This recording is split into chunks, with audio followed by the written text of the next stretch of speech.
నిరుద్యోగులకు good news. Congress సర్కారు తొలి నోటిఫికేషన్ ఇదేనా?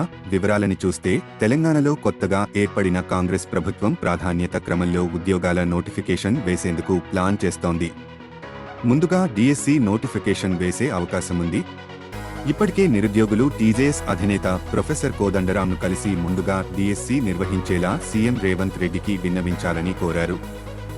డిఎస్సి తర్వాతే మిగతా నోటిఫికేషన్లు రానున్నాయా?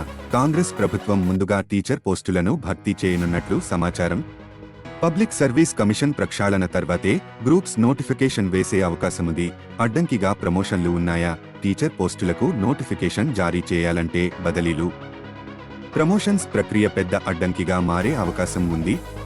టెట్ లేకుండా ప్రమోషన్స్ ప్రక్రియ ముందుకు సాగే అవకాశం లేదు.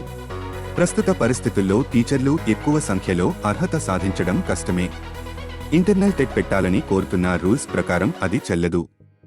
ఈ ప్రక్రియ జూన్ వరకు కొనసాగే అవకాశం ఉంది. 12,000 టీచర్ పోస్టులు ఉన్నాయా? పెండింగ్లో ఉన్న 2,000 స్పెషల్ టీచర్ పోస్టులను కలిపి మొత్తం 12,000 టీచర్ పోస్టులకు నెల రోజుల్లో నోటిఫికేషన్ జారీ అయ్యే అవకాశం ఉంది. కాంగ్రెస్ పార్టీ ఎన్నికల మేనిఫెస్టోలో 2 విడతల్లో డిఎస్సి అని పేర్కొంది. ప్రమోషన్ల ప్రక్రియ పూర్తయితే మరో 10,000 పోస్టులను భవిష్యత్తులో భర్తీ చేసే అవకాశముంది. ప్రభుత్వానికి నివేదిక పంపిన విద్యాశాఖ నిజమేనా? మొత్తం 10,000 పోస్టులకు అనుమతి ఇవ్వాలని విద్యాశాఖ ప్రభుత్వానికి నివేదిక పంపినట్లు సమాచారం. టెట్లో 3.5 లక్షల మంది అర్హత సాధించారు. 5,089 పోస్టులకు 1.77 లక్షల మంది మాత్రమే అప్లై చేసుకున్నారు. అప్లై చేయని వారికి మరో అవకాశం ఇవ్వాలని సైతం కోరింది.